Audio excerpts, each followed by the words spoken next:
चलिए अब देखते हैं लैंग्वेज ऑफ कंप्यूटर, जिसे हम बाइनरी नंबर्स से पहचानते हैं।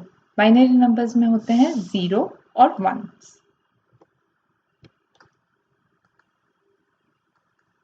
Binary number system Gottfried Lebanese ने इंट्रोड्यूस किया था 1679 में, लेकिन इसका एक्चुअल यूज किया था क्लॉड शैनन ने, जिन्हें हम फादर ऑफ इंफॉर्मेशन थियरी भी कहते हैं, इन 1937। इन्होंने प्रपोज किया था बाइनरी अरिथमेटिक और बुलियन लॉजिक, जो काम करते हैं इलेक्ट्रॉनिक सर्किट्स से। इसी लॉजिक को वॉन न्यूमैन आर्किटेक्चर में भी इंट्रोड्यूस किया गया था 1945 में।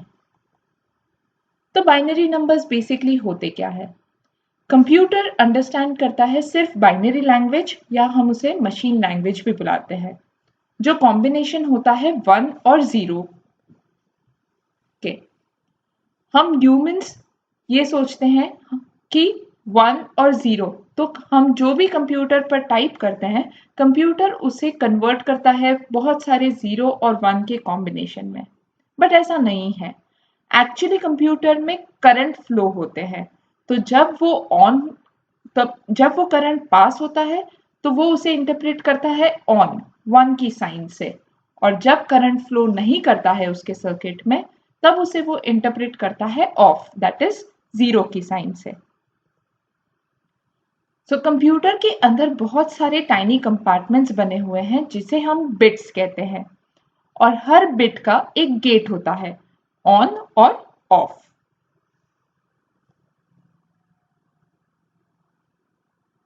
सो जब ये अलग अलग करंट फ्लोज अलग अलग फॉर्मेट में, अलग अलग फॉर्म में और अलग अलग कॉम्बिनेशन में कंप्यूटर के अंदर जाते हैं, तब वो उसे कन्वर्ट करता है और वो समझता है कि हम उसे क्या कमांड देना चाह रहे हैं।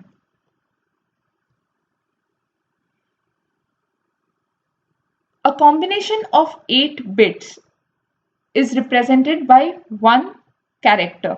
8 बिट से कंप्यूटर की लैंग्वेज का एक कैरेक्टर बनता है, जिसे हम बाइट बोलते हैं। सो एग्जाम्पल, अगर हमें ए लेटर टाइप करना है, तो कंप्यूटर उसे इंटरप्रेट करेगा 0100000001 के कॉम्बिनेशन में। अब इस कॉम्बिनेशन को एक स्टैंडर्डाइज तरीके से यूज करने के लिए American standard code for information interchange ने एक चार्ट डेवलप किया है, जिसे हम ASCII कोड बोलते हैं। इसमें हर कैरेक्टर्स जो हमारे कंप्यूटर के कीबोर्ड पे है, उनके अलग अलग कंप्यूटर लैंग्वेज में समझने वाले कॉम्बिनेशन से रिप्रेजेंट किया हुआ है। अब हम काफी बार सुनते हैं किलोबाइट्स, मेगाबाइट्स और गीगाबाइट्स के बारे में, केबी, जीबी, एमबी। तो ये क्या होता है?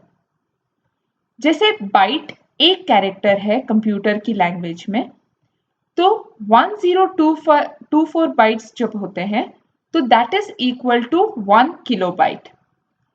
जब अप्रोक्सीमेटली 1 मिलियन बाइट्स यूज होते हैं, तो उसे हम 1 मेगाबाइट कहते हैं।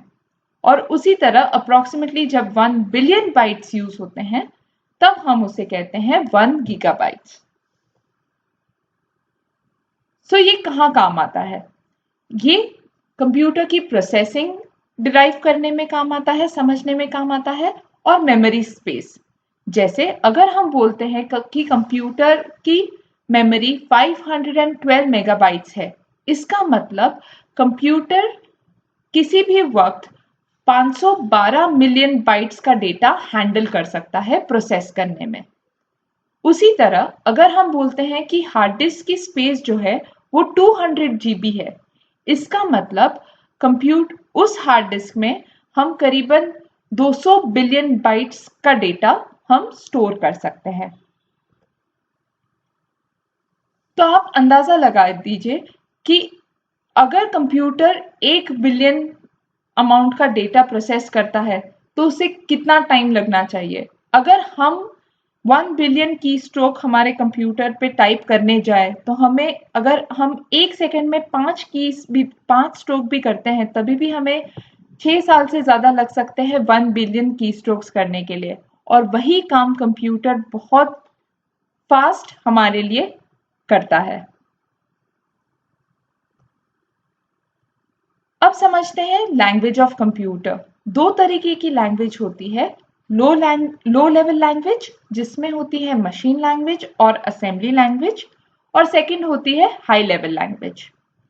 मशीन लैंग्वेज में सिर्फ बाइनरी नंबर्स यूज होते हैं 0 और 1। असेंबली लैंग्वेज जो है वो मशीन लैंग्वेज से काफी सिमिलर है, लेकिन इसमें सिंबल्स और कोड्स यूज होते हैं, जैसे ऐड, सब। सो एडिशन के लिए ऐड यूज होता है, सब्ट्रैक्शन के लिए सब यूज होता है। और हाई लेवल लैंग्वेज जो होती है वो बहुत ही क्लोज होती है हमारी नेचुरल लैंग्वेज से।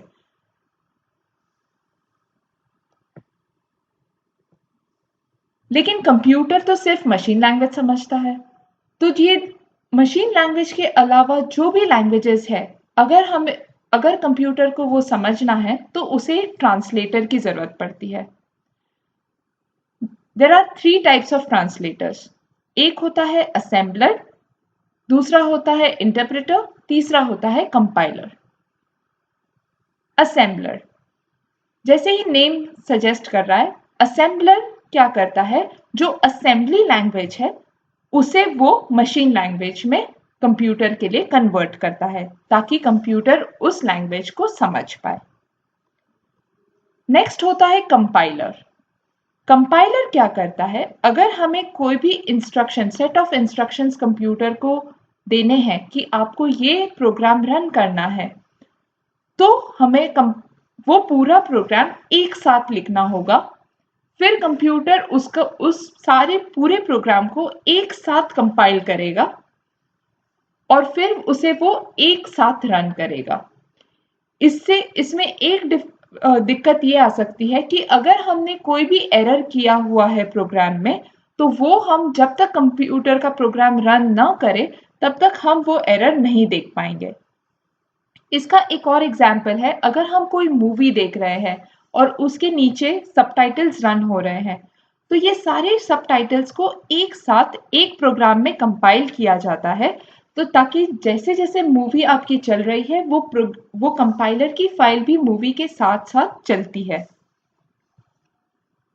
जो लैंग्वेज ये कंपाइलर यूज करते हैं वो है सी प्लस प्लस, कोबोल और फोर्ट्रिन। तो इस लैंग्वेज में जो प्रोग्रामिंग की जाती है वो एक साथ पहले कंपाइल होती है और फिर कंप्यूटर पे रन की जाती है। Next type of translator is an interpreter. Interpreter क्या करता है, हमारे जो इंस्ट्रक्शंस हैं जो हमें कंप्यूटर को देने हैं वो उसे लाइन बाय लाइन रीड करता है। उसे वो एक साथ कंपाइल नहीं करता, वो उसे लाइन बाय लाइन रीड करता है। इससे अगर हमने कहीं पे भी किसी भी लाइन में कोई एरर किया हो तो वो हमें वहीं पे दिख जाता है, हमें उसके लिए पूरा प्रोग्राम एक साथ रन करने की जरूरत नहीं पड़ती। इसका एग्जाम्पल है, अगर कोई जर्मन लैंग्वेज में स्पीच दे रहा है और हमें जर्मन लैंग्वेज समझ में नहीं आ रही है, और तो एक इंटरप्रेटर है, एक ट्रांसलेटर है जो उस स्पीच के दौरान ही उसकी हर लाइन हमारे लिए इंग्लिश लैंग्वेज में इंटरप्रेट कर रहा है। तो हमें लाइन बाय लाइन समझ में आ रहा है कि वो स्पीच में क्या बोलना चाह रहे हैं। इस टाइप के जो ट्रांसलेटर्स हैं वो जावा, पाइथन, पर्ल, रूबी, इन लैंग्वेजेस में जो प्रोग्राम्स लिखे गए हैं उसे इंटरप्रेट करता है। तो इस वीडियो में हमने सीखा कि कंप्यूटर की लैंग्वेजेस क्या-क्या होती है और वो उसे ट्रांसलेट कैसे करता है। Thank you.